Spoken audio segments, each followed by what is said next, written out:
দীর্ঘ 15.5 বছর ময়দানে কাজ করা বিএনপির নেতারা আমার সাথেই আছে।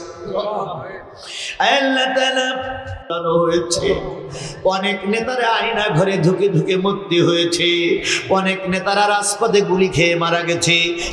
এই শাহজাহানপুর থানায় 8-10 জন শহীদ শুয়ে আছে।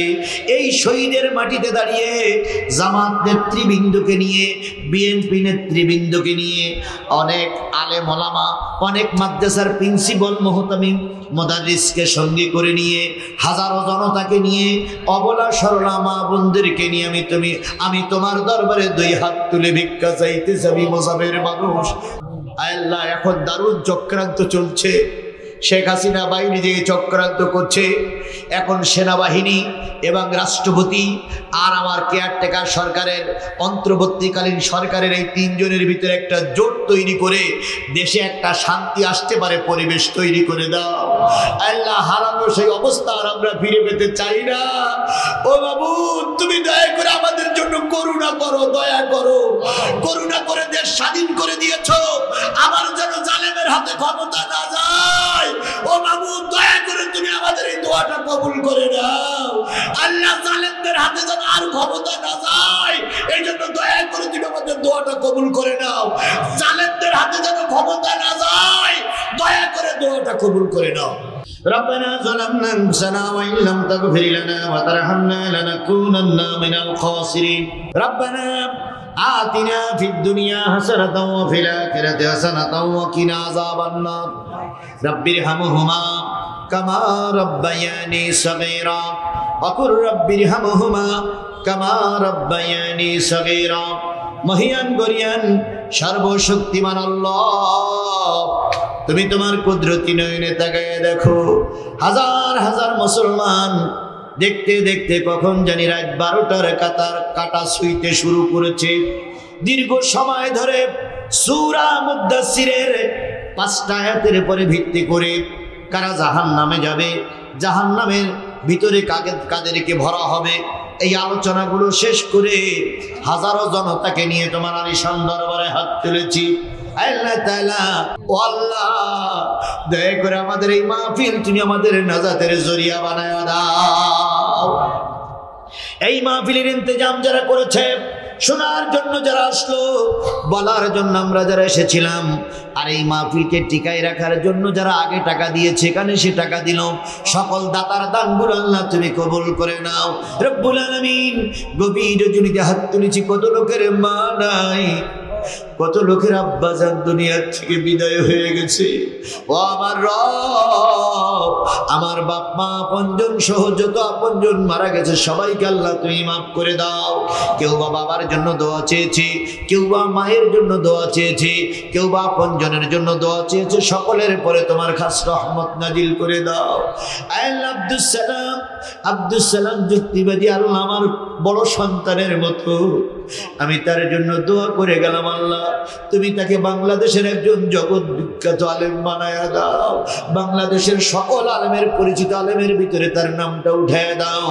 বাংলাদেশের সীমানা ছেড়ে বাইরের জগতে তিনি কোরআনের দাওয়াত নিয়ে যেতে পারে তৌফিক দিয়ে দাও। আল্লাহ, কোনো জায়গায় যদি অযোগ্যতা থাকে তুমি রহমত করে তার যোগ্যতা বৃদ্ধি করে দাও। আল্লাহ, তার ইলম বাড়িয়ে দাও, বচন ভঙ্গি সুন্দর করে দাও। যে কথাগুলো বললে জাতির উপকার হবে সেই কথাগুলো এই সমস্ত বক্তাদের মুখ থেকে বাহির করে দাও। বয়স আমার 54-55 বছর, 53-54 বছর হয়ে গেছে, কখন জানি জীবন প্রদীপ নিভে যাবে, আমাদের দুনিয়ার থেকে বিদায় হয়ে যেতে হবে। আমির হামজা আজারি সহ আব্দুস সালামেরা এই সমাজে কোরআনের দাওয়াত প্রচার করবে, সুতরাং ওদের মেধা যোগ্যতা আরো বৃদ্ধি করে দাও। আল্লাহ, আমার সাথে আছে আমার সরদি আজাদ স্যার, তিনি বিএনপির একজন লিডার, দীর্ঘদিন তিনি কষ্ট পেয়েছেন। আল্লাহ, তুমি তার যোগ্যতা এবং হায়াত বাড়িয়ে দাও। আমার বেলাল ভাই বাংলাদেশ জামাত ইসলামের একজন নেতা, প্রায় আমার সঙ্গে থাকে, এভাবে আমার কুদ্দুস ভাই সহ আমার সঙ্গী সাথী যারা এসেছে সকলের আল্লাহ তুমি হেফাজত করে করে নাও। বিএনপির থানা সেক্রেটারি আমার মঞ্চে বসা, জামাতের সুযোগ্য আমির আমার মঞ্চে বসা, জেলা জামাতের নায়েবে আমির একটু আগে কথা বলেছে। আল্লাহ সকলের পরে তোমার খাসরত রহমত নাজিল করে দাও, সকলকে আল্লাহ তুমি হেফাজত করো। মামলা খাইতে খাইতে আমাদের জীবনের সর্বোচ্চ শেষ হয়ে গেছে। ও মাবুদ, এই জালেমেরা যেন আর ফিরে না আসতে পারে এমন একটা পরিবেশ তুমি বাংলাদেশে তৈরি করে দাও।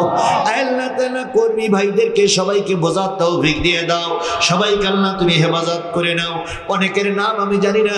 আজকের মাহফিলে একজন প্রিন্সিপাল আমার পাশে বসা, আর একজন প্রিন্সিপাল আমার বাম পাশে বসা। আল্লাহ সকল আলেমদের আল্লাহ তুমি কবুল করে নাও। এই এলাকার বহুত মানুষ বিদেশে আছে, আল্লাহ তাদের সুস্থতা কামনা করছে, তাদের সুস্থ রেখে আল্লাহ আয় উপার্জন করে দেশের মাটিতে পাঠাতে পারে তৌফিক দাও।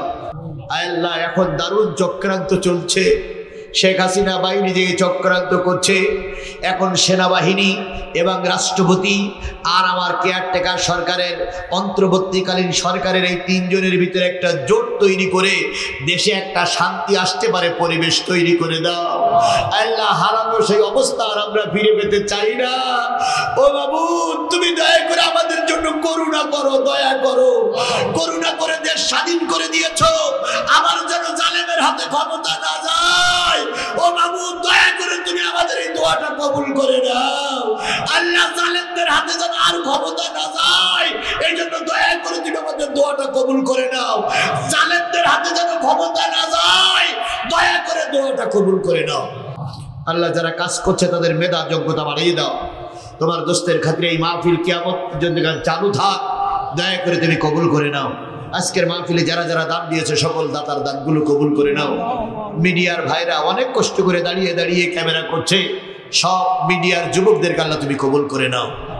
সকলের অন্তরের অন্তঃস্থলের দোয়াগুলো কবুল করে নাও, মা বোনদেরকে কবুল করে নাও। সুবহানা রাব্বিকা রাব্বিল ইজ্জাতি আম্মা ইয়াসিফুন ওয়া সালামুন আলাল মুরসালিন ওয়ালহামদুলিল্লাহি রাব্বিল আলামিন। লা ইলাহা ইল্লাল্লাহু মুহাম্মাদুর রাসূলুল্লাহ।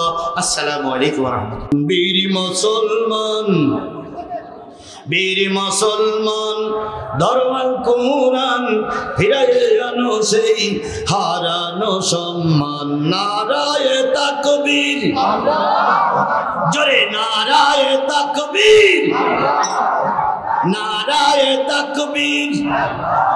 তলয়ে তাকবীর ধ্বনি ধরায়ে রাখবার, যে আওয়াজ শুনে ওরে মুসলমান ভয় কাঁপিত কাফের বেঈমান। দাও রে সেই হুঙ্কার, করো রে চুরমার, পাপ দুনিয়া ভেঙে করো রে চুরমার। বীর মুসলমান, বীর মুসলমান, ধরন কোরআন ফিরায়ে আনো সেই হারানো সম্মান। নারায়ে তাকবীর, জোরে নারায়ে তাকবীর। এবার বসুন, বসুন, বসুন আমার ভাইরা। এটা কিসের মাহফিল? হ্যাঁ, জোরে বলেন কিসের মাহফিল? তাফসিরুল কোরআন মাহফিল। তাফসিরুল কোরআন মাহফিল মানে কি? মুসলমান আমাদের খেয়াল করেন, তাফসিরুল কোরআন মাহফিল মানে কি? যেই মাহফিলে আল্লাহর কোরআন থেকে তাফসির করা হয়। কথা বলেন ঠিক না বেঠিক? তাহলে কোরআন থেকে তাফসির হবে, আপনারা কি শুনতে রাজি আছেন? আরো জোরে বলেন শুনতে রাজি আছেন? যে লোকগুলো রাজি সে লোকগুলো শুন। আমার সময়ের দিকে খেয়াল আছে, আমি সময় খেয়াল করতেছি। তাহলে আমরা কোরআন থেকে তাফসির করব কোন সূরা? হ্যাঁ, কথা বলেন কোন সূরা থেকে আলোচনা করেছি? সূরা মুদ্দাসির। সূরা মুদ্দাসিরের কয়টা আয়াত? এই মুসলমান কথা বলেন কয়টা আয়াত? 5টা আয়াত। 5টা আয়াত থেকে আমরা কথা বলবো ইনশাআল্লাহ। সূরা মুদ্দাসিরের 5টা আয়াতের পরে ভিত্তি করে কথা হবে 41, 42, 43, 44, 45। আসুন আমরা আলোচনা যে আল্লাহ বলতেছেন ফি জান্নাতিন ইয়াতাসাআলুনা আনিল মুজরিমিন।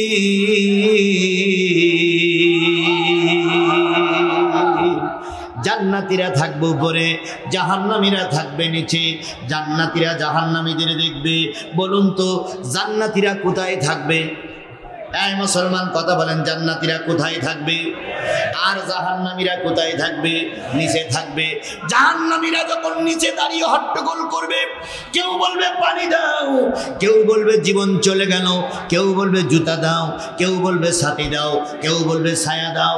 ওই সময় জান্নাতীরা ভিতর থেকে বাইরে তাকায়ে বলবে ইয়াতাসালুনা মানিল মুজরিমিন, মুজরিমদের লক্ষ্য করে প্রশ্ন করবে মা সালাকাকুম ফি সাকার, জাহান্নামে আসলে কেন?